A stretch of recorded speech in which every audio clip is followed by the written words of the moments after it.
Are you too scared to open your linen closet because you don't know what's going to fall on top of you? In this video, I'm going to show you 7 effective tricks to keep your linen closet organized.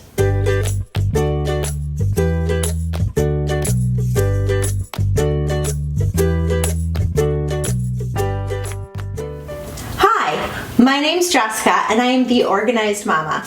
I show families just like you how to get organized with easy tips, tricks, and tutorials. We are in my linen closet and I am going to show you the 7 tricks that I use when I go into clients' homes and get them organized for good. Step 1, empty everything out. Like, I mean everything.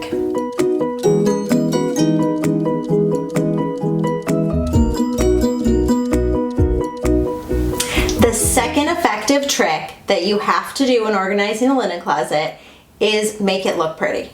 To do this, I am using Duck brand shelf liner. I'm going to adhere this to the back wall so that all of the items that I have kind of pop versus get lost into the background. This really will help your linen closet stay organized.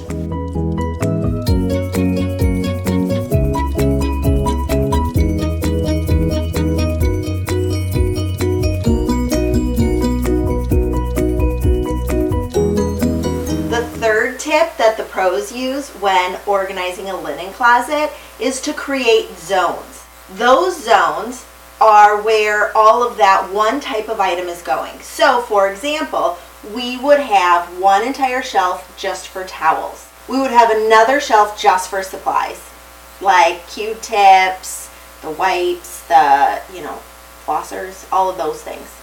When it comes to creating the zones, make sure that you look at all of the supplies that you have, everything, and then create zones based on the amount of items that you have.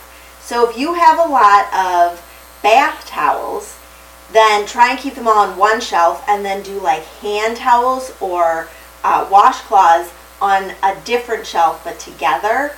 This will really eliminate a lot of excess items because you're combining them and keeping them nice and neat. Your sheets. Everyone hates folding these things. Well, I don't mind them, but I know a lot of my clients do not like folding these sheets.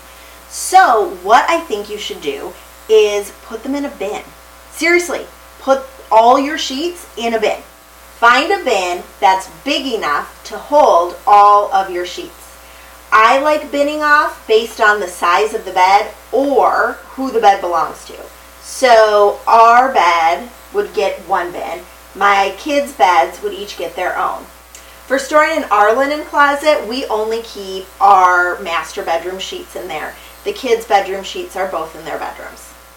Tip number 5, store like items together and bin together.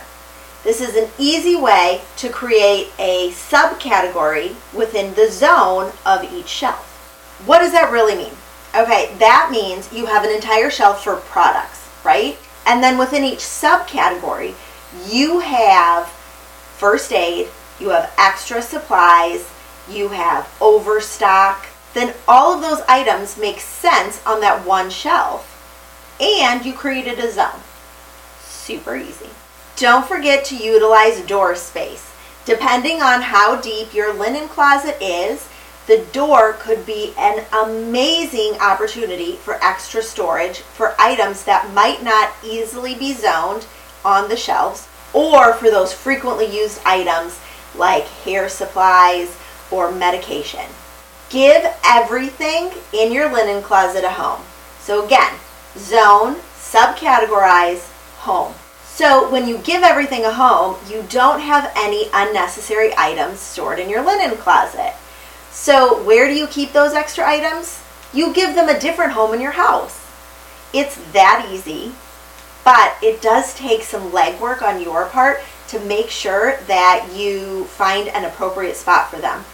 I've had clients that like keeping batteries in their linen closet, but we ran out of space, so we talked about other places where batteries could go, like the home office or in the pantry, because if you have a lot of storage space in other places, it makes sense to store those items where you have more space and where they're easily accessible.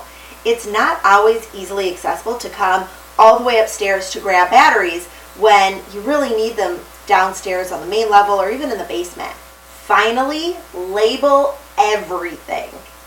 This helps so much when you bin everything, because then you'll know exactly what's in each bin, which makes it so much easier to grab your stuff and go.